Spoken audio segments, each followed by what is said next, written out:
Fala logo, Diego Costa, que o negócio tá urucubaca. Fala logo. Cara, o Diego, primeiro, né, quando apareceu a sondagem do Botafogo em cima dele, eu falei, não, beleza, né, não sei se vai evoluir, porque é um jogador ainda que tá, talvez ele tenha um pouquinho de mercado ainda no segundo escalão da Europa, né, pode ser que ele prefira isso, porque tem jogadores mais velhos que acabam priorizando a Europa. Só que aí foi evoluindo, eu fui ficando cada vez mais animado, e principalmente quando eu parei pra analisar, né, como foi toda a passagem dele no Wolverhampton, e também até relembrar o que ele fez no Atlético Mineiro, eu fui ficando cada vez mais animado. Principalmente pensando nos aspectos que o Botafogo mostra, né, porque o Botafogo é um time muito ajeitado, né, e vem, claro, no momento que é perfeito pra ele, eu acredito que foi por isso também que ele aceitou, porque quem não vai querer vir pra ser campeão brasileiro, sabe, e... Mais uma vez, né, que ele foi pelo Galo. Mais uma vez. E também tem essa questão de que o Tiquinho ele não vai ficar muito tempo fora. Então, esse período ali com o Diego Costa vai ser importante, porque é um jogador que, nas últimas temporadas, jogou um padrão ali de 30 jogos mais ou menos no ano. Foi, nas últimas 3 temporadas, acho que foram 24, 25 e 27 jogos, alguma coisa assim. Né, que foi ali pelo Atlético de Madrid, pelo Atlético Mineiro e pelo Wolverhampton. E pelo Botafogo, ele vai jogar nessa margem de jogos e até menos, sabe? Então, fisicamente, eu acho que ele não vai precisar ser tão... Ele não vai precisar... Como é que posso falar? Um jogador que não vai precisar jogar tantas vezes assim no ano, sabe? Como se fosse uma temporada inteira. Ele vem realmente pra suprir a ausência do Tiquinho em alguns momentos, né? Isso, então é muito bom porque a gente também tem um centroavante jovem ali, porque, pelo que eu notei, ele é um jogador que não termina os 90 minutos. Então precisa ali sempre de um substituto. Então, caramba, você tem ali naquele momento sem Tiquinho, um Diego Costa, que tecnicamente não tem nem o que falar sobre ele, sabe? Tem uma técnica muito boa, muito apurada. E nas características físicas, também muito similar ao Tiquinho, um jogador alto, tem bom pivô, ainda tem uma boa aceleração com bola, né? Mesmo sendo mais velho do que o Tiquinho. No Wolverhampton ele mostrou isso. Então é aquela espécie de centroavante âncora, né? Que falam, que é um jogador que consegue ali absorver os impactos e fazer o time jogar de costas pro gol. Então, eu realmente acho que vai ser muito importante, porque vai precisar jogar poucos jogos, vai ter substituto para ele. Então, assim, é um ambiente muito propício para que ele consiga desempenhar o bom futebol, sabe, dele. E o Botafogo também tem um estilo de jogo bem interessante para ele, além do nosso técnico já conhecer o Diego Costa. Então, ele sabe muito bem como pode encaixar esse jogador. Até falando sobre essa questão dele junto com o Tiquinho. Eu acho que em jogos específicos dá pra gente fazer isso, mas eu não vejo muito o Botafogo fazendo isso em jogos, assim, mais equilibrados, né? Não daria pra manter os dois jogando juntos, assim. Tiquinho ao lado do Diego Costa. Ficaria muito pesado o ataque.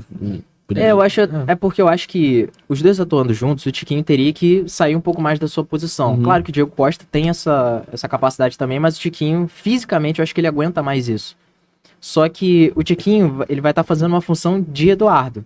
E o Eduardo, ele dá um toque na bola, ele acerta 90% das vezes quando ele dá esse um toque. Sim. O Tiquinho, por ser um centroavante, ele vai errar algumas vezes, sabe? No ataque é um pouco mais complicado.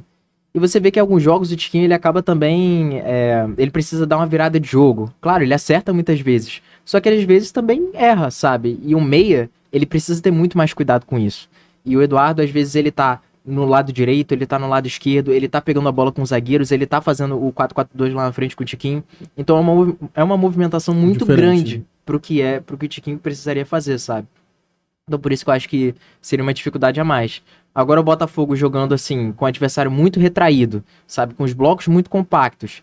Eu acho que seria interessante, porque o Tiquinho precisaria voltar uma faixa pequena do campo. Sim. Então facilitaria. Então você vê que para os dois jogarem juntos, o Botafogo precisaria de uma alteração bem grande no esquema, né? De repente abrir mão de jogar com 2 pontas, ou abrir mão de jogar com 3 homens no meio campo para jogar com 2 atacantes. Mas seria interessante em algum jogo de abafa, por exemplo, né? Bola na área. Bota os dois lá dentro. Eu espero que a gente não precise desse jogo, mas aquele jogo que a gente precisa de um gol no final, né? E uma virada, um empate, seria muito útil os dois na área, né? Sim. Porque além disso, o jogo aéreo deles também são bons jogadores altos, né? Você falou bastante do Diego Costa no Wolverhampton, mas a gente notou que ele não fez tantos gols lá. Não fez só um gol, né? Em 20 jogos, enfim. Eu não acompanho tanto. Cara, como foi essa participação dele no Wolverhampton? Como foi essa passagem dele lá? Por que ele não fez tantos gols? Ele jogou uma função mais tática? Ele fez mais o pivô? Enfim, eu queria saber mais ou menos por que isso aconteceu. Isso eu ia comentar com você, Matheus, porque essa observação do Gabriel prova que o scout não olha só pros números. Porque o Diego Costa não tem bons números nos últimos anos. Desde 2016, 2017 que o Diego Costa não faz uma temporada brilhante, em termos de números. Não é? É, sim. E, assim, no Atlético Mineiro, eu acho até que a questão dos números foi boa. A grande questão foi a quantidade de jogos. Claro, Sim. é um número também, então influencia. Mas, assim, ele demonstrou ser bem acima da média aqui no Brasil em questão de dados, né? No vídeo que eu fiz de análise dele lá no meu canal, realmente eu botei um gráfico em radar, né? Que ele mostra a porcentagem de jogadores que ele tá acima em cada estatística, sabe? Por exemplo, finalizações. Aparecia que ele tava 90% acima dos outros centroavantes, em média por 90 minutos. Então, várias médias interessantes que ele batia. Só que aí você coloca no Wolverhampton, totalmente diferente, sabe? E, claro, a gente tá falando de Premier League. E quando você compara um contexto de Premier League com o Wolverhampton, que foi o pior ataque da competição, e um Atlético Mineiro, que foi campeão brasileiro, qual contexto é mais parecido com o do Botafogo, sabe? É outro nível de competitividade, né? O Wolverhampton. Exatamente. E, assim, eu acho que no Wolverhampton teve a questão também de que ele perdeu algumas oportunidades, né? Em questão de finalizações, em gols esperados. Ele podia ter marcado uns 3 ali, ele acabou marcando um só. Mostra também que ele não teve tantas oportunidades assim, mas ele também perdeu alguns golzinhos. Só que foi um jogador, assim, que a torcida do Wolverhampton, pelo que eu notei, até gostaria de uma permanência dele, porque viram que ele estava evoluindo fisicamente, chegando naquele ritmo que eles queriam.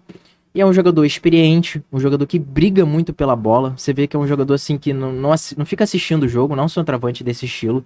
Ele busca o jogo, busca o contato, né? E foi muito importante para o Wolverhampton por causa dessa questão de sair da área, né? Então ele pega o período, né, ali na equipe inglesa com o Bruno Lage, e aí depois tem a transição, né, que o Bruno Lage é demitido, e aí chega o Lopetegui. Então ele pega ali o técnico interino, o último jogo do Bruno Lage, que ele acaba entrando em campo, e a reta final ali com o Lopetegui. Então, o simples fato dele ter sido utilizado por esses 3 treinadores mostra que ele tinha ali um desempenho que eles achavam aceitável para utilizar numa Premier League, sabe? Então, acho sim que ele tem bastante lenha para queimar e olhando os parâmetros assim de Brasileirão e Premier League, sim, o contexto tá muito mais próximo do Brasileirão pra gente. Você falou do Bruno Lage,